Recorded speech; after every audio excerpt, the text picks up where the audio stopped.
Hello everyone, welcome to break time classes. इस video में हम यूपी पीसीएस सी set के लिए जो भी चीज़ें इंपॉर्टेंट है, जैसे जो संप्रेषण वाला कम्युनिकेशन वाले में पूछा जाता है जो चीज़ें, या हिंदी में जो पूछा जाता है उसमें कुछ मोस्ट इंपॉर्टेंट चीज़ें यहाँ पर डिस्कस करेंगे। और ये सभी चीज़ें जो है प्रीवियस ईयर पेपर से ही हैं। बाकी जो सभी सब्जेक्ट थे उनके प्रीवियस ईयर मैंने 10-10 साल के बनाए हुए हैं, हर सब्जेक्ट के बनाए हैं, तो उसका लिंक आपको डिस्क्रिप्शन में मिल जाएगा। जो यूपी पीसीएस संपूर्ण करके प्लेलिस्ट है उसमें आपको सभी 10-10 साल के आपको जो नोट्स हैं और मतलब वीडियो हैं वो आपको मिल जाएंगे। और उन सभी वीडियो को ज़रूर देख लीजिएगा, इस समय वो बहुत इंपॉर्टेंट होंगे क्योंकि उसमें केवल क्वेश्चन नहीं है, बाकी जो भी एक्स्ट्रा चीज़ें पूछी जाती हैं उस टॉपिक से वो सब चीज़ें मैंने कवर की हुई हैं। और यहाँ सी सेट में मैंने 10 साल का इसलिए नहीं कराया क्योंकि पहले जो है थोड़ा इसका सी सेट का पैटर्न लगभग चेंज होता रहता है, तो 2018 से यहाँ पर जो चीज़ें हैं वो ली हैं। और बाकी इसमें 2022 वाला पेपर भी नहीं है क्योंकि कुछ ही इंपॉर्टेंट चीज़ें इसमें हैं जिससे आप एक अनुमान लगा सकते हैं कि इस तरह से चीज़ें पूछी जाती हैं, क्योंकि 100 क्वेश्चन होते इतना कराया जाना पॉसिबल नहीं है और ये सब हैंड रिटेन होता है इसलिए और मुश्किल है। तो सबसे पहले यहाँ पर शुद्ध वर्तनी की बात करें तो दधीची जो है, दधीची, घनिष्ठ, याज्ञवल्क्य और ये जो निवृत्ति लिखा है ये सभी शुद्ध वर्तनी है। इसमें एक चीज़ की वर्तनी यहाँ पर घनिष्ठ की वर्तनी गलत लिखी थी, घनिष्ठ लिखी थी, ठा की जगह टा लिखा था, तो यही चीज़ गलत था। तो इस तरह से क्वेश्चन पूछे जाते हैं, वर्तनी वगैरह अच्छे से देख लीजिएगा। सेकंड यहाँ पर बात करेंगे अशुद्ध, इसमें कौन सा था, मतलब एक वाक्य लिखा था, इसमें कहा गया था कि अशुद्ध है कि नहीं है, तो इसमें अशुद्धता है, उसे मृत्युदंड की सजा मिली, तो यहाँ पर दंड भी है सजा भी है, तो ये अशुद्ध हो गया, ये समानार्थी हो गया, एक ही चीज़ इसमें यूज़ करनी है, तो शुद्ध इसका रूप होगा उसे मृत्युदंड मिला। नेक्स्ट बात करेंगे खड़ी बोली का दूसरा नाम क्या है, तो कौरवी भी बोला जाता है खड़ी बोली को। जो क्रिया अभी हो रही हो उसको क्या कहा जाएगा, तो तत्कालिक वर्तमान इसको कहते हैं। नेक्स्ट है चरण कमल में कौन सा समास होता है, तो कर्मधारय समास होता है चरण कमल में। इसमें एक विशेष्य होता है, एक विशेषण होता है अगर कर्मधारय समास होता है तो। इसके अलावा घनश्याम भी कर्मधारय समास है, महापुरुष भी है, सद्भावना भी है। अब यहाँ पर नयन का जो संधि विच्छेद होगा ने प्लस अन होगा और ये अयादि संधि होती है, ये है अयादि संधि। इसके अलावा चयन का होगा यहाँ पर चे प्लस अन, नायक है अगर तो नय प्लस अन होगा, पावक है अगर तो पौ प्लस अक होगा। इस तरह की अगर चीज़ें लिखी रहती हैं तो इसी तरह का संधि विच्छेद होगा और ये अयादि संधि है सभी।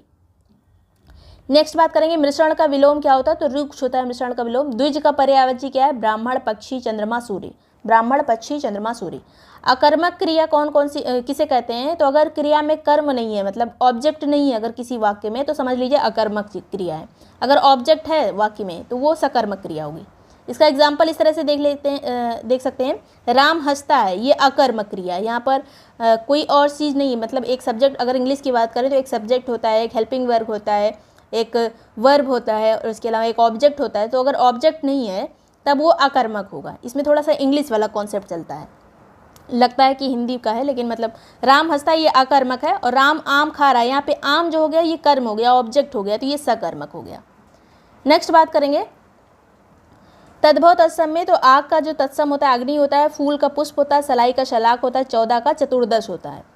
पगड़ी रख घीचक का अर्थ क्या होगा, तो मान सम्मान से ही जीवन का आनंद है, ये इसका अर्थ है पगड़ी रख घीचक का। इसके अलावा इसका एक और मिलता है अलग अलग जगह पर कि निर्लज्ज होकर मतलब चीज़ों को प्राप्त करना, तो ये भी इसका होता है, लेकिन जो आयोग ने माना है यही माना है। व्योम का पर्यायवाची क्या है, तो नभ, अंबर, गगन, आकाश, ये सभी व्योम का पर्यायवाची है। नेक्स्ट यहाँ पे बात करेंगे, देखिए सिर्फ इंपॉर्टेंट चीज़ें यहाँ पर डिस्कस की गई। हिंदी पूरा जितना भी मतलब उस पेपर में आया था सभी चीज़ें हिंदी की, और जितना संप्रेषण आया था वो चीज़ें हैं यहाँ पर। अब हिंदी का जो गद्यांश आया था वो यहाँ पर नहीं कवर किया गया है, जैसे कि बाकी हमने प्रीवियस ईयर किए थे वो सब बहुत अच्छे से कवर थे, उसको बहुत अच्छे से किया था। सी सेट बहुत अच्छे से कवर नहीं किया ये मान के चलिए, लेकिन आपको बहुत कुछ यहीं से मिल जाएगा, तो ये भी मान के चलिए। जितने भी प्रीवियस ईयर नोट्स वगैरह हैं या फिर वैसे भी जितने नोट्स हैं या फिर जो टेस्ट वगैरह हैं उसको ज्वाइन करने के लिए जो नंबर दिया है इस पर व्हाट्सएप करके डिटेल्स ले सकते हैं, और इसी में आपको एक ही ग्रुप में सभी चीज़ें मिल जाएंगी। टेस्ट भी मिल जाएगा, जितने हैंड रिटन नोट्स हैं, PYQ हैं, करंट अफेयर है, सब एक ही जगह पे मिल जाएगा। यहाँ पर नेक्स्ट जो है सूर्य, जो स्त्री सूर्य ना देख सके उसको क्या कहा जाता है, तो असूर्यम पश्या कहा जाता है। जो कुछ भी नहीं जानता उसको अज्ञ कहते हैं, जो सब कुछ जानता है उसको सर्वज्ञ कहते हैं, जो थोड़ा जानता है उसको अल्पज्ञ कहते हैं। वाक्य में क्या, क्यों, कैसे अगर लगा है तो ये सभी लगा है तो उसमें प्रश्नवाचक चिन्ह लास्ट में लगाया जाता है, इसी तरह का स्टेटमेंट था। संप्रेषण के चरण क्या होते हैं कम्युनिकेशन के, तो एक संचारक होता है जो संदेश भेजता है, दूसरा यहाँ पे संदेश आएगा, फिर मीडियम किस माध्यम से भेज रहा है। कूट संकेत है जो मशीनरी लैंग्वेज में अगर कोई चीज़ भेजी जा रही है उसको फिर डिकोड करना पड़ता है, तो ये सभी कूट संकेतन आएगा। फिर प्रापक जो प्राप्त कर रहा है, फिर वो फीडबैक दे रहा है कि हमें जो है संदेश प्राप्त हो चुका है, तो ये एक चरण है, इसको अरेंज करने को आ सकता है। नेक्स्ट बात करेंगे अधोगामी संप्रेषण क्या कहते हैं, क्या होता है। तो अपर अथॉरिटी जो है लोअर अथॉरिटी को अगर कोई आदेश दे रही है, मतलब उस तरह से कुछ कम्युनिकेशन हो रहा है, ऊपर जो लोग अधिकारी बैठे हैं वो कर्मचारियों से बात कर रहे हैं इस तरह से, तो इसको कहेंगे अधोगामी संप्रेषण। नेक्स्ट बात करेंगे शोर, पूर्वाग्रह या फिर अनुपयुक्त माध्यम, ये सभी जो है संप्रेषण में बाधाएं उत्पन्न करते हैं। अगर शोर बहुत ज़्यादा है, पहले से आप कुछ चीज़ सोच के रख रहे हैं कि मतलब ऐसा ही होगा, उसके बाद आपको कुछ कहा जा रहा है तो आपको लगेगा मतलब ये एक बाधा उत्पन्न करेगा आपके दिमाग में। अनुपयुक्त माध्यम, अगर आपका जो अगर फ़ोन पे बात करें, मान लीजिए नेटवर्क चला गया, तो माध्यम अगर सही नहीं रहेगा तब भी यहाँ पर संप्रेषण में, कम्युनिकेशन में बाधा आएगी। सक्रिय श्रवण, अगर मतलब आप एक्टिव होकर कोई चीज़ सुन रहे हैं तो ये बाधा नहीं होती, तो यही एक अलग ऑप्शन था। सक्रिय श्रवण जो है संप्रेषण में बाधा नहीं होता है। क्रम जो है पहले पकाना होता है, फिर चबाना होता है, फिर पचाना होता है। पौधा एक वनस्पति जीवधारी है, ये किस तरह की परिभाषा है, तो यह वाक्य पर्यायवाची परिभाषा है। वाक्य जो है ये पर्यायवाची परिभाषा, यहाँ पर पौधा जो है एक वनस्पति जीवधारी है, इस तरह की बात की गई है। तो ये आप किसी भी तरह से समझ सकते हैं इसको, ये पर्यायवाची परिभाषा है। नेक्स्ट बात करेंगे भारतीयों का अमीर, गरीब, बुद्धिमान, मध्य बुद्धि में जो विभाजन होता है इसको क्या कहा जाता है, तो मिश्रित विभाजन इसको कहा जाएगा। सामाजिक रूप से वंचित व्यक्तियों के लिए सही निर्णय में जो आवश्यक होता है वो क्या होता है, तो इम्पैथी होती है, परानुभूति। सिंपैथी वो होती है कि आप किसी के लिए दया रख रहे हैं, उसको मतलब थोड़ा बहुत हेल्प कर दे रहे हैं। इम्पैथी वो होती है कि आप उसी सिचुएशन में चले गए, मतलब अगर आप उसकी जगह होते तो क्या करते, इस तरह से अगर आप सोचने लगेंगे तब उसको परानुभूति कहा जाएगा। नेक्स्ट बात करेंगे अधिकारी और अधीनस्थ के मध्य जो नियमित अंतरक्रिया का क्या लाभ होता है। अगर कोई अधिकारी है वो आपस में मतलब कम्युनिकेशन अगर अच्छा है निचले वाले लेवल से, तो प्रभावी निर्णय निर्माण सुगम हो जाता है, मतलब कोई भी निर्णय लेना हो तो उसमें आसानी हो जाती है अगर कम्युनिकेशन अच्छा रहता है तो। नेक्स्ट बात करेंगे उच्च अनुरूपता समूह में लिए गए अतार्किक निर्णय कहलाते हैं, क्या कहलाते हैं, तो समूह सोच यानी ग्रुप थिंकिंग वाले निर्णय कहलाते हैं। अगर बहुत सारे लोग एक साथ निर्णय ले रहे हैं और उसमें जो है अतार्किक निर्णय भी इस तरह से हो जाते हैं, कोई एक वर्ग जो है उससे सहमत नहीं है, फिर भी पूरे ग्रुप का जो निर्णय होगा मतलब मेजॉरिटी में जो होगा वही निर्णय ले लिया जाएगा, तो हो सकता है वो गलत भी हो। नेक्स्ट बात करेंगे निर्णय लेने में सर्वाधिक उपयोगी पद्धति कौन सी है, तो दृढ़ता परक जो है, अगर आप दृढ़ हैं अपने निर्णय पे तब ये सबसे एक इम्पॉर्टेंट क्वालिटी मानी जाती है कोई भी निर्णय लेने वाले की, कि असर्टिव निर्णय होना चाहिए। प्रेमचंद का प्रत्येक उपन्यास एक दिन में पढ़ा जा सकता है, इसलिए प्रेमचंद के सभी उपन्यास एक दिन में पढ़े जा सकते हैं। यहाँ पर संग्रह दोष है, पहले इसके आधार पर हमने सभी को एक तरह से रख दिया, इसमें कौन सा दोष आएगा, तो संग्रह दोष आएगा। और संग्रह दोष में क्या होता है, तर्क वाक्य के एक अंश से संपूर्ण की ओर जा रहा है, मतलब एक अंश सही था, इसका ये मतलब नहीं है कि पूरा सब चीज़ सही है। नेक्स्ट बात करेंगे लोहा एक सस्ती धातु है, इसमें क्या है, तो ये एक आकस्मिक परिभाषा है। लोहा एक सस्ती धातु, कई तरह की उसमें थी, अगर आपके सामने ऑप्शन रहेगा तो आपको तुरंत समझ में आ जाएगा कि ये आकस्मिक परिभाषा है। कुर्सियों का टांग, पिछड़ा हिस्सा तथा सीट में विभाजन जो है ये क्या है, तो ये भौतिक विभाजन है। अगर कुर्सी को अलग अलग पार्ट में बांट दिया जाए या किसी भी चीज़ को अलग अलग पार्ट में बांट दिया जाए तो भौतिक विभाजन होगा। वृत्ताकार संचार सर्वाधिक उपयुक्त है कहाँ पर, तो सदस्य संतुष्टि में। अगर बहुत सारे लोग बैठे हुए हैं और कोई निर्णय की बात हो रही है तो अगर इस तरह से बैठे रहते हैं तो सभी संतुष्ट रहते हैं कि हमें दिख रहा है सब कुछ, मतलब जो बात हो रही है मुझे पता है, तो ये सदस्य संतुष्टि के लिए सही रहता है। सुनना जो है, हम सुनते हैं, जो हम सुनते हैं उसका अर्थ निकालने में अगर जो प्रक्रिया है वो सही रूप से हो पा रही है, अगर कोई चीज़ हमें बताया जा रहा है और वो हम समझ भी पा रहे हैं, उस आधार पर काम कर पा रहे हैं, तो मतलब हमने सही से सुना है, उसी को कहेंगे सुनना। अगर सिर्फ सुन लिया है, मान लीजिए कोई चाइनीज़ बोल रहा है, हमें कुछ समझ में नहीं आया, तो उसको सुनना नहीं कहेंगे। नेक्स्ट बात करेंगे प्रतिक्रिया देना, एक संदेश के प्रति अपनी समझ की पुष्टि करना, मतलब फीडबैक देना, उसको कहते हैं प्रतिक्रिया देना। क्षैतिज संप्रेषण किसको कहा जाता है, कि दो समान स्तर के लोग आपस में जो है बातचीत कर रहे हो तो उसको क्षैतिज संप्रेषण कहा जाएगा।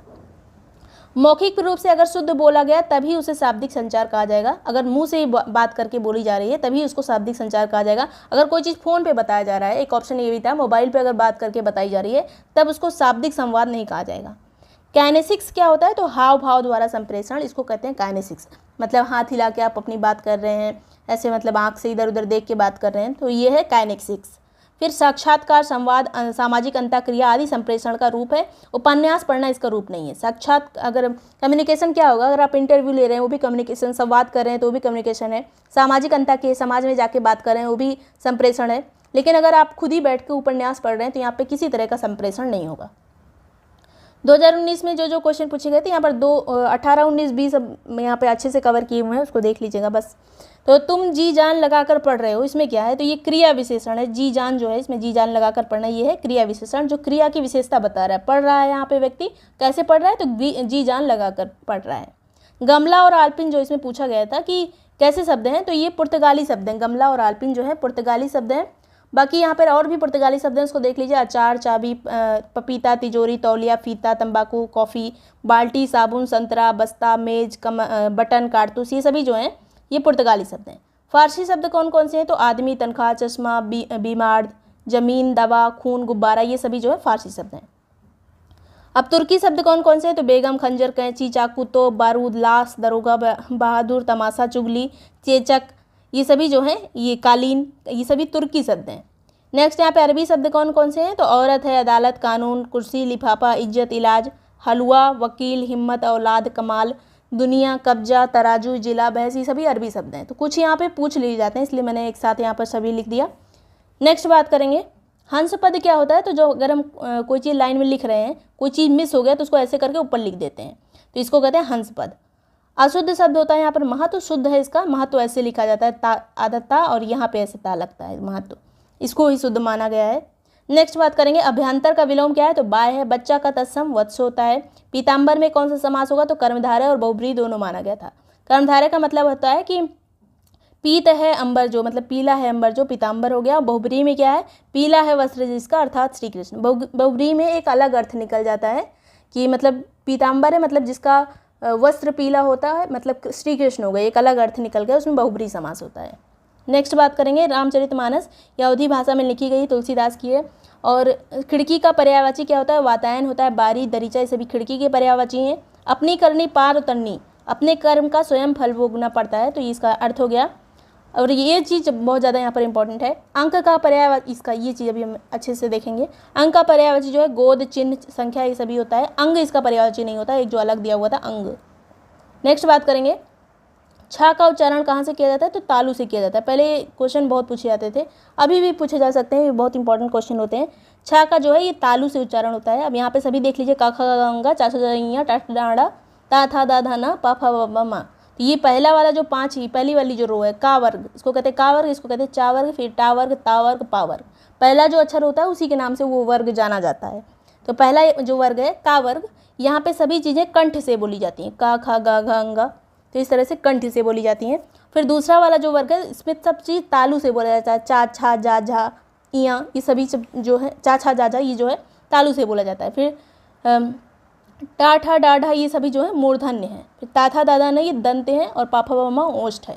तो इस तरह से पहले का कंठ आ गया, फिर तालु आ गया, फिर मूर्धन्य, दंत और ओष्ठ। तो ये एक क्रम याद कर लेना है। और इसी में घोष अघोष किस तरह से पहचानेंगे, तो जो ये वर्ग दिया है, पहली लाइन ये, दूसरी, तीसरी, चौथी, पाँचवीं, तो इसमें जो है तीसरा, चौथा और पाँचवां वर्ग जो होता है वो घोष होता है। मतलब यहाँ पर तीसरा, चौथा, पाँचवां की ये लाल वाला जो हो गया, ये सभी घोष शब्द हैं, ये वाले घोष शब्द हैं, इनको बोलने में ज़्यादा ताकत लगती है। गा, घा, अंगा, जा, झा, इया, इस तरह से जो है इसमें ज़्यादा ताकत लग रही है। तो तीसरा, चौथा, पाँचवां वर्ण जो होगा वो घोष होगा, और पहला, दूसरा जो होगा काला वाला जो लिखा है वो फर्स्ट और सेकंड जो वर्ण होगा वो अघोष होगा। अब अल्प प्राण और महाप्राण क्या होता है कि जिसमें बोलने में ज़्यादा ऑक्सीजन की ज़रूरत पड़ रही है उसको कहेंगे महाप्राण, और जिसमें कम ऑक्सीजन की ज़रूरत पड़ रही है उसको अल्प प्राण कहेंगे।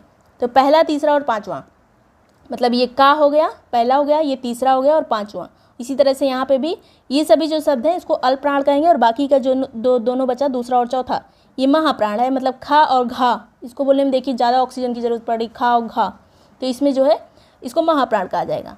नेक्स्ट बात करेंगे अंतस्थ शब्द किसे कहते हैं, तो यारा अलावा जो है ये अंतस्थ वर्ण है। ऊष्म वर्ण कौन कौन से हैं, तो शा, शा, शाह, ये ऊष्म है। विसर्ग है अह, अनुस्वार है अन। अनुनासिक कौन से, जो नाक से बोले जाते हैं, अन, इया, अड़ा, ना, मा, ये सभी अनुनासिक हैं। पार्श्विक है ला। लुंठित या प्रकंपी जो वर्ण है वो है रा। कोई सिंगल अगर वर्ण लिखा जाता है हिंदी में, ऐसे अगर रा लिखना है तो उसमें हलंत लगा दिया जाता है, क्योंकि पूरा अगर जो व्यंजन होता है उसमें स्वर भी मिश्रित होता है। तो अगर रा पूरा लिखना है तो रा प्लस आ होगा, तब वो रा होगा। नेक्स्ट बात करेंगे उच्छिप्त कौन कौन से व्यंजन है, तो ढ़ा और डा, ये जो है उच्छिप्त हैं। और यहाँ पे अर्धस्वर कौन से हैं, या और वह अर्धस्वर हैं। नेक्स्ट बात करेंगे शब्द जो वर्तनी की दृष्टि से समान किंतु अर्थ से भिन्न होते हैं वो कौन से शब्द कहलाते हैं, तो उनको समरूप शब्द या समुच्चारित शब्द कहा जाता है। मातृणाम में संधि विच्छेद क्या होगा, मातृ धनृणाम, ये दीर्घ संधि है। अंतर्वैयक्तिक संप्रेषण का अन्य नाम क्या है, तो इसको द्विक संप्रेषण भी कहा जाता है। एक व्यक्ति अगर संदेश भेजता है, दूसरा उसको ग्रहण करता है अंतर्वैयक्तिक में, तो यहाँ पर द्विक संप्रेषण भी इसको कहा जाएगा। नेक्स्ट बात करेंगे, अंतर्वैयक्तिक संप्रेषण में स्रोत प्रामक के प्रकार निभाए जाते हैं प्रत्येक व्यक्ति के द्वारा। अगर संप्रेषण हो रहा है, कम्युनिकेशन हो रहा है, तो सभी का रोल होता है, इसमें किसी एक व्यक्ति का रोल नहीं होता है। रंगों का अगर कम्युनिकेशन किया जाता है तो इसको रंग विद्या कहा जाता है, क्रोमैटिक इसको बोलते हैं रंगों के संप्रेषण को। दूसरों के साथ प्रभावी संप्रेषण करने के लिए किसी व्यक्ति की क्षमता क्या कहलाती है, अगर वो अच्छे से अच्छा संप्रेषण कर पा रहा है, कम्युनिकेशन कर पा रहा है, तो उसको कहेंगे अंतर्वैयक्तिक दक्षता उसकी अच्छी है, मतलब दक्ष है पूरा कम्युनिकेशन में। नेक्स्ट बात करेंगे, अगर आप ये जो संप्रेषण वाले क्वेश्चन है इसको ध्यान से अगर पढ़ते हैं, पूरा लाइन अच्छे से पढ़िए, ऑप्शन अच्छे से देखिए, तो उसी में आंसर मिल जाता है, थोड़ा सा दिमाग लगा के। अगर आप को हिंदी वाला समझ में नहीं आ रहा तो इंग्लिश वाला पढ़ लीजिए, संप्रेषण उससे भी अच्छे से मतलब हिंदी से ज़्यादा अच्छा इंग्लिश में हो जाता है। अन्य अभिविन्यासित व्यक्ति अपनी सत्यनिष्ठा को बनाए रखते हुए अन्य लोगों की आवश्यकताओं, प्रेरणाओं और इच्छाओं के बारे में विचार करते हैं। जो अन्य अभिविन्यासित व्यक्ति होते हैं, दूसरों का ये ज़्यादा ध्यान रखते हैं, मतलब अपनी इच्छाओं के से ज़्यादा दूसरों के बारे में सोचते हैं, दूसरों को प्रेरणा देते हैं, अपनी सत्यनिष्ठा भी बनाए रखते हैं, तो अच्छे व्यक्ति होते हैं। नेक्स्ट बात करेंगे, अंतर्वैयक्तिक संचार संप्रेषण का अभिभावी विचारणीय शब्द मतलब तत्व, मतलब सबसे ज़्यादा जो सोच के जो चीज़ भेजा जाता है वो कॉन्टेक्स्ट और टाइम, मतलब किस टाइम पे क्या चीज़ कही जा रही है, ये सबसे ज़्यादा इंपॉर्टेंट होती है कम्युनिकेशन में। नेक्स्ट बात करेंगे, अंतर्वैयक्तिक संचार संप्रेषण को प्रभावी बनाने और सफल बनाने के लिए आवश्यक तत्व कौन कौन से हैं, तो सेंस स्टेटमेंट मतलब भावाभिव्यक्ति आपकी कैसी है, सेल्फ असर्टिवनेस मतलब आत्मनिर्भरता कैसी है, स्पष्टता कितनी, क्लैरिटी कितनी है, तो ये सब कम्युनिकेशन में इंपॉर्टेंट होते हैं। प्रभावी निर्णय में बाधक क्या क्या होता है, तो चरम संशक्तिशीलता, मतलब एक्सट्रीम अगर कोहेसिवनेस है तो ये बाधा का काम करती है, चरम संशक्तिशीलता। इसके अलावा प्रभावी निर्णय में सहायक क्या क्या होते हैं, तो लक्ष्य के प्रति समर्पण है, ईमानदार है आप, विश्वसनीय है, प्रभावी प्रशिक्षण का अनुभव है आपको, तब ये सहायता करता है किसी भी तरह का निर्णय लेने में। अगर आप एक तरफ हो जाएंगे, एक्सट्रीम लेवल किसी का पहुंच जाएंगे, तब निर्णय सही नहीं हो पाता है। फिर निर्णय लेने का प्रथम चरण क्या है, तो समस्या को पहचानना और उसको परिभाषित करना। सबसे पहले आप समस्या को जानिए, उसके बारे में क्या क्या विकल्प हो सकते हैं, विकल्प को फाइंड आउट करिए, वो विकल्प में सबसे अच्छा विकल्प कौन है, वो विकल्प आप चुनिए, तो वही हो गया आपका निर्णय। नेक्स्ट बात करेंगे, नामिक समूह तकनीकी मतलब नॉमिनल ग्रुप टेक्निक्स में निर्णयकर्ता या विशेषज्ञ समूह के सदस्य आपस में मौखिक रूप से नहीं बल्कि लिखित रूप से एक एक के साथ विचार का आदान प्रदान होता है। तो नॉमिनल ग्रुप क्या होता है, नॉमिक ग्रुप क्या होता है, समूह, तो इसमें हर व्यक्ति एक व्यक्ति हर एक व्यक्ति से यहाँ पर आपस में विचार विमर्श करता है, और इसको राउंड रॉबिन पद्धति भी कहा जाता है, मतलब गोलाकार आकार में होता है, सब चीज़ लिखित होता है, इसमें लिखित होता, कोई भी चीज़ मौखिक नहीं होता इस नॉमिनल ग्रुप टेक्निक में। प्रकार्यात्मक स्थिरता समस्या समाधान में बाधक है, मतलब अगर आप कोई चीज़ पकड़ के बैठ गए, स्थिर हो गए, एकदम दृढ़ हो गए, मतलब उससे हटना ही नहीं चाहते, कितना भी सुन लें, तब वो समस्या समाधान में बाधक बन जाती है। कालिक संप्रेषण, इसको क्रोनेमिक्स भी कहा जाता है। अगर गलत बात को या कोई समाज अगर कोई चीज़ को गलत मान रहा है, उसी रूप में वो मान चुका है। अगर सबके लड़कियों के पापा ज़्यादातर कहते हैं, मतलब पेरेंट्स हमेशा कहते हैं कि तुम्हारा पैसा हमको नहीं चाहिए, लड़कियों से बोला जाता है, बचपन से उनके दिमाग में डाल दिया जाता है कि तुम पैसा कमाओ चाहे ना कमाओ कोई फ़र्क नहीं पड़ता, तुम कमाओ तुम्हारा है।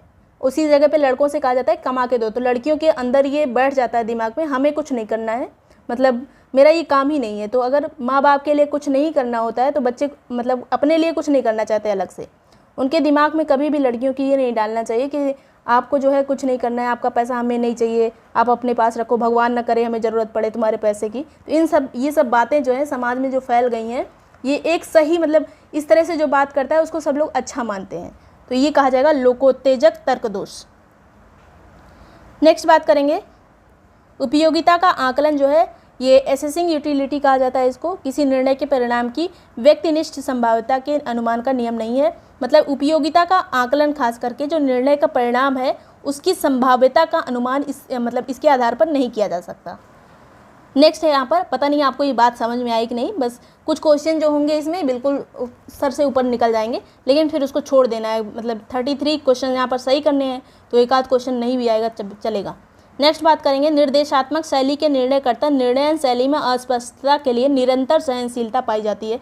मतलब यहाँ पर देखिए क्या चीज़ है, जो निर्देशात्मक शैली के लोग होते हैं, जिनका काम होता है लोगों को निर्देश देना, लोगों को बताना ही, तो वो जब निर्णय लेते हैं तो ज़्यादा फंसे हुए उलझे हुए नहीं रहते। बहुत कम अगर उनको डेटा दिया जाए, बहुत कम उनके पास सोर्सेज मौजूद हैं, फिर भी उसमें निर्णय वो अपना सुना देंगे, तो वो ज़्यादा देर तक उलझन में नहीं रहते, बहुत जल्दी वो वापस आ जाते हैं, मतलब बाहर निकल जाते हैं उलझन से। मतलब ये चीज़ आपको बस कॉन्सेप्ट पता होना चाहिए क्या चीज़ लिखी है। नेक्स्ट बात करेंगे संप्रेषण अंतरक्रिया में परिप्रेक्ष्य के अनुसार प्रतिपुष्टि कभी कभी गैर इरादतन होती है। कभी कभी जो संप्रेषण में जो फीडबैक दिया जाता है वो भी गैर इरादतन होता है, मतलब इरादा नहीं था तुम्हारा फीडबैक देने का, लेकिन ठीक है हेलो, मतलब हमको आपकी बात समझ में आ गई, ऐसा हम बोल देते हैं, मतलब ऐसा कुछ बोलते हैं, गैर इरादतन बोलते हैं कि मतलब संप्रेषण पूरा हो गया, हमको तुम्हारी बात समझ में आ रही, फीडबैक दे देते हैं अपना। विकेंद्रीकृत नेटवर्क में जटिल समस्याओं की स्थिति में समूह निष्पादन उच्चतर होता है। मतलब अगर एक ग्रुप है, मान लीजिए उसको कोई डिसीजन लेना है ग्रुप को, तो अगर हर इंसान, कोई एक इंसान अगर सर्वश्रेष्ठ बन जाएगा, नेता बन जाएगा, तब उसमें निर्णय लेना थोड़ा मुश्किल हो जाता है। लेकिन अगर कोई जटिल समस्या, उसमें हर एक इंसान अपना अपना राय देने के लिए फ्री हो, तब उसमें जो है आसानी से निर्णय दिया जा सकता है, समूह निष्पादन उच्चतर होता है उसमें जटिल समस्याओं का। नेक्स्ट बात करेंगे प्रभावी संप्रेषण में बाधा क्या होता है, तो नीति प्रवचन, अगर ज़्यादा आप ज्ञान दे रहे हैं, निर्णय परक हो रहे हैं ज़्यादा, कि मतलब जल्दी से बस फैसला सुनाना है, निर्णय मेरा ही माना जाए। सांत्वना अगर आपके अंदर ज़्यादा है, सांत्वना प्रदायी टिप्पणियाँ आप कर रहे हैं, सांत्वना देने के लिए कोई निर्णय सुना रहे हैं। इसके अलावा अधिक सांस्कृतिक विभेद, मतलब आप जो बता रहे हैं, जो संप्रेषण हो रहा है, कम्युनिकेशन हो रहा है, सांस्कृतिक विभेद उसमें ज़्यादा है, आपकी कुछ थिंकिंग है, जो सामने वाला है उसकी कुछ थिंकिंग है, ये सब बाधक होते हैं। अल्प ज्ञान है किसी चीज़ पे, किसी टॉपिक पे आपको ज़्यादा ज्ञान नहीं, फिर भी बोल रहे हैं, तो ये जो है अल्प ज्ञान वाला भी बाधक होता है। फिर बुद्धियोत्तेजक यानी ब्रेन स्टॉर्मिंग एक ऐसा सामूहिक प्रयास है जो वैकल्पिक विचार उत्पन्न कर समस्या समाधान में हेल्प करता है। मतलब इसमें जो है ब्रेन स्टॉर्मिंग वाले जो लोग होते हैं, ये एक सामूहिक प्रयास करते हैं कि कोई भी समस्या है उसको जल्दी से जल्दी सॉल्व कर लिया जाए, तो ये एक बहुत लोगों की हेल्प ली जाती है, एक समूह होता है उसकी हेल्प लिया जा सकता है। नेक्स्ट बात करेंगे जनप्रवाद, इसको ग्रेपवाइन भी कहा जाता है। ये अनौपचारिक संवाद का एक प्रकार है और यह प्रबंधन द्वारा नियंत्रित नहीं होता है। मतलब जनप्रवाद जो है, इसमें कोई तरह का आपको ये एक अनौपचारिक प्रक्रिया होती है जिसमें अनौपचारिक संवाद होता है, इसमें कोई मतलब रूल रेगुलेशन ज़्यादा नहीं होता है, प्रबंधन नहीं होता, ज़्यादा मैनेजमेंट की ज़रूरत नहीं होती। आमने सामने का जो संप्रेषण होता है ये समकालिक संप्रेषण होता है, यानी सिंक्रोनस संप्रेषण होता है। नेक्स्ट बात करेंगे अब 2020 में, यहाँ पे हिंदी वाले ही केवल कवर कर रहे हैं। और संप्रेषण कम्युनिकेशन में ये मान के चलिए, अगर आप इस सही से पढ़ लेते हैं पूरे क्वेश्चन को, क्वेश्चन अगर आपके समझ में आ जाता है, ऑप्शन को अच्छे से पढ़ लेते हैं, चाहे हिंदी में पढ़िए चाहे इंग्लिश में, कोशिश करिएगा इंग्लिश वाला ज़रूर देख लीजिए क्योंकि इसमें इंग्लिश में ज़्यादा हेल्प मिलती है। तो यथाशक्ति का समास क्या है, तो अव्ययी भाव समास होता है यथाशक्ति में। यथा की तरह ऐसे कोई भी शब्द अगर लगा हो जिसका कोई खास अर्थ न निकलता हो तो वो अव्ययी भाव होता है। काम के लिए उपयुक्त शब्द जो है, काम के लिए क्या क्या यूज़ किया जा सकता है, कामना, कार्य, इच्छा, जीने की इच्छा, जिजीविषा। समवाय शब्द का अर्थ क्या होता है, तो समूह, झुंड, ढेर, राशि, ये सभी समवाय हैं। आयोगवाह कौन से वर्ण होते हैं, तो अन और आ जो है अव्यय आयोगवाह होते हैं, ये ना तो स्वर होते हैं ना व्यंजन। टाठा डाढ़ा जो मूर्धन्य वर्ण है। इसके अलावा 8 कनौजिया 9 चूल्हे, ये अलगाव की स्थिति की ये लोकोक्ति है। परिताप का अर्थ क्या होता है, संताप। विवृत स्वर किसे कहते हैं, जिसको बोलने में हमारा ओंठ जो है गोल हो जाए तो उसको विवृत स्वर कहते हैं। आ और अ जो है, आज मतलब जो ऑटो वाला अ होता है जो उसमें ऊपर ऐसे लगा रहता है, तो उसको कहेंगे विवृत स्वर। तो अर्धविवृत किसे कहते हैं, ऊ, ए, ओ को जो है अर्धविवृत कहते हैं। संवृत क्या है, ई। बस इसको रट जाइए कि विवृत स्वर कौन सा है, अर्धविवृत कौन सा है, संवृत कौन सा है। नेक्स्ट जगत प्लस ई जो जगदीश होता है व्यंजन संधि है। मृषण का विलोम रूक्ष होता है, यहाँ पर रूक्ष है, ये रूक्ष होता है, पहले भी ये क्वेश्चन आ चुका है। संगठनात्मक संप्रेषण में अंतर्वैयक्तिक अवरोध जो है ये किस तरह का हो सकता है, तो अर्थात्मक होता है, सिमेंटिक हो सकता है, प्रजाति केंद्रितता इसमें हो सकती है, छवि प्रबंधन इसमें हो सकता है, तो ये सभी इसमें जो है अवरोध उत्पन्न हो सकते हैं संप्रेषण में। मेटा संप्रेषण में शुद्धता का उच्चतम अंश पाया जाता है। इसके अलावा हानिकारक भाषा को स्वीकार करने से इनकार करना सहकर्मियों के शाब्दिक अपशब्द को तितर बितर करने में सर्वाधिक उपयुक्त है। अगर कोई आपको कुछ गलत कह रहा है तो उसको स्वीकार करने से साफ साफ इनकार कर दीजिए, तो ये जो सामने वाला जो कुछ बोल रहा था आपको उल्टा सीधा, उसके शब्द की कोई वैल्यू नहीं हो पाएगी, वो तितर बितर हो जाएंगे उनके शब्द। नेक्स्ट बात करेंगे सामीप्य को क्या कहा जाता है, तो प्रोसोमिक्स कहा जाता है। अशाब्दिक संप्रेषण से संबंधित है जिसमें हाव भाव से लोगों को चीज़ें समझाई जा सकती हैं। प्रभावी अंतर्वैयक्तिक संप्रेषण का मुख्य तत्व क्या होता है? सक्रिय श्रवण। एक्टिव रूप से अगर आप सुन रहे हैं तो ये प्रभावी अंतर्वैयक्तिक संप्रेषण में आएगा। पार्श्विक संप्रेषण जो है संगठनात्मक संप्रेषण किससे संबंधित है? और पार्श्विक संप्रेषण में जो है बराबर के ही लोग होते हैं, बराबर के अधिकारी, बराबर के लोग मतलब आपस में बात करते हैं, कर्मचारी, तो ये पार्श्विक संप्रेषण होता है। निर्णय लेने में फ्रेमिंग प्रभाव क्या होता है? तो विकल्पों की प्रस्तुति का ढंग कैसा है, उस आधार पर विकल्प के चयन को प्रभावित कर, मतलब अगर कोई विकल्प को प्रस्तुत करने का ढंग अच्छा रहेगा तो वो विकल्प के चयन करने की संभावना बढ़ जाएगी। अगर आप कोई ऑप्शन देते हैं और वो आपको बहुत अच्छे से प्रेजेंट करते हैं उसको, तो हो सकता है आपका ऑप्शन चूज कर लिया जाए, तो ये फ्रेमिंग प्रभाव इसको कहा जाएगा। नेक्स्ट बात करेंगे सभी को प्रसन्न करने से संबंधित जो शैली होती है। अगर आपको कोई निर्णय देना है और आपको ये भी सोचना है कि सब लोग खुश रहें मेरे निर्णय से, तो इसको कहेंगे व्यवहार परक शैली। निर्णय के परिणामों की संभाव्यता के अनुसार नियम जो होते हैं कौन कौन से हैं? तो प्रतिनिधित्ता, उपलब्धता और समायोजन। इसको ऐसे ही रट जाइए। निर्णय परिणामों में संभाव्यता के अनुमान का नियम जो है प्रतिनिधित्ता के आधार पर, उपलब्धता और समायोजन पे होता है। एक जो एक्स्ट्रा ऑप्शन होगा वो पूरी तरह से अलग होगा। वैध मानक आकार के निरपेक्ष न्यायवाद में यदि मुख्य पद निष्कर्ष में व्याप्त हो तो उसे मुख्य आधार वाक्य में व्याप्त होना होगा। मतलब अगर कोई वाक्य दिया है, उसमें कोई निर्णय लेना है, तो जो मेन पार्ट है उसके आधार पर होना चाहिए, मुख्य आधार में होना चाहिए। जो मेन पार्ट है, जो निष्कर्ष है, उसके मेन पार्ट में होना चाहिए। प्रसंभाव्यता गुण है आगमनात्मकता का, यानी इंडक्टिव आर्ग्यूमेंट का निष्कर्ष के लिए आधार तो होता है पर वह पूर्ण नहीं होता है। प्रसंभाव्यता इसी का गुण है कि आगमनात्मकता मतलब इंडक्टिव अगर आर्ग्यूमेंट हो रहा है तो निष्कर्ष के लिए आधार तो होता है। मतलब अगर आपको कोई चीज़ बताई जा रही है, मान लीजिए इस तरह समझना है इसको, कि अगर आपको निष्कर्ष के लिए कोई एक आधार दे दिया गया, एक बेस दे दिया गया कि इसी आधार पर आपको निर्णय देना है पूरा, लेकिन वो जो बेस आपको दिया गया है वो पूरी तरह से कंप्लीट नहीं है। उसको अपने आधार पे आप सोचिए, अपने ऊपर सोचिए कि मतलब कैसे इसको हमको निर्णय देना पड़ेगा, पूरा पूर्ण नहीं है वो, फिर भी आपको उसका निर्णय देना पड़ेगा। नेक्स्ट बात करेंगे पराभाषीय संकेत। ये स्वर संबंधी संकेत होते हैं, मतलब जिस तरह से हम बोल रहे हैं, लाउडनेस उसकी कितनी, स्पीच एरर कोई है कि नहीं, पॉज हम कहाँ कहाँ ले रहे हैं, हेजिटेट हो रहे हैं कि नहीं हो रहे हैं, तो ये पराभाषीय संकेत हैं। चक्र समूह जो है, चक्र समूह क्या होता है? तो एक नेता होता है इसमें चक्र समूह में और बाकी की तुष्टि हो रही होती है। ये अच्छा समूह नहीं होता है। चक्र समूह में एक नेता ही सब कुछ निर्णय देता है, बाकी लोगों का कोई वैल्यू नहीं रहती। ऊर्ध्वगामी संप्रेषण में संगठनात्मक मौन किसका उदाहरण है? तो निस्पंदन यानी फिल्टरिंग का उदाहरण है। ऊर्ध्वगामी संप्रेषण में क्या होता है कि नीचे से ऊपर तक, नीचे वाले कर्मचारी ऊपर वाले कर्मचारी को अगर कुछ बता रहे हैं तो मतलब सब चीज़ बहुत सलीके से बोलेंगे, उसमें फिल्टर लगा के बोलेंगे, इस तरह से समझ सकते हैं इसको। नेक्स्ट बात करेंगे सकारात्मक श्रवण में क्या क्या आएगा? तो नैदानिक श्रवण, परावर्तित श्रवण, परानुभूतिक श्रवण। मतलब अगर कोई आप चीज़ सुन रहे हैं और उसमें आपका उद्देश्य है कि हमको इसकी समस्या का समाधान करना है, जो भी नैदानिक श्रवण आप कर रहे हैं। और परावर्तिक श्रवण भी इसी तरह का होता है। और परानुभूतिक मतलब कोई आपको कुछ बता रहा है, उसको आप बहुत सिंसियरली सुन रहे हैं, ये सब जो है सकारात्मक श्रवण में आएंगे। नकारात्मक में निर्णयात्मक श्रवण आप कर रहे हैं, कोई कुछ बता रहा है, आपके दिमाग में ये चल रहा है कि हमको जो है ये जो ऐसा बोल रहा है इसमें इसी की गलती है, या फिर ऐसा कोई आप पहले से ही निर्णय ले लेते हैं अपने दिमाग में, तो इसको नकारात्मक श्रवण कहा जाएगा। शोर से संबंधित जो संप्रेषण होता है, इसमें बाधा क्या क्या हो सकती है? तो प्रत्यक्ष ज्ञानात्मक समस्या हो सकती है, सूचना अधिभार मतलब सूचना ज़्यादा अगर हो जाएगी तब भी संप्रेषण में बाधा हो जाएगी, सांस्कृतिक विभिन्नताएं हो जाएंगी तब भी बाधा आ जाएगी। संप्रेषण प्रक्रिया में संदेश रूपांतरण की जांच जो है किसके द्वारा की जाती है? तो फीडबैक के द्वारा की जाती है। पार विभागीय समितियां जो हैं किस तरह से काम करती हैं? तो पार्श्विक संप्रेषण के अनुसार काम करती हैं। तार्किक क्रम में जो यहाँ पे क्रम से इसको अरेंज करना था, घास टिड्डा पहले आएगा, घास को खाता है टिड्डा, टिड्डे को मेढक, मेढक को सांप, सांप को बाज। सभी मनुष्य मरणशील है, ये क्या है? तो सर्वव्यापी सकारात्मक है, मतलब सब एकदम सही है, ये हर हमेशा के लिए सत्य है। ये सभी मनुष्य पूर्ण नहीं है, तो ये सर्वव्यापी निषेधात्मक है। यहाँ पे नहीं लग गया तो निषेध आ गया। कुछ विद्यार्थी बुद्धिमान है, तो अंशव्यापी यहाँ पर सकारात्मक हो गया। कुछ ही विद्यार्थी की बात की जा रही है। कुछ किसान धनी नहीं है, तो अंशव्यापी यहाँ पर नहीं आ गया तो निषेधात्मक हो गया। नेक्स्ट बात करेंगे किसी समस्या की स्थिति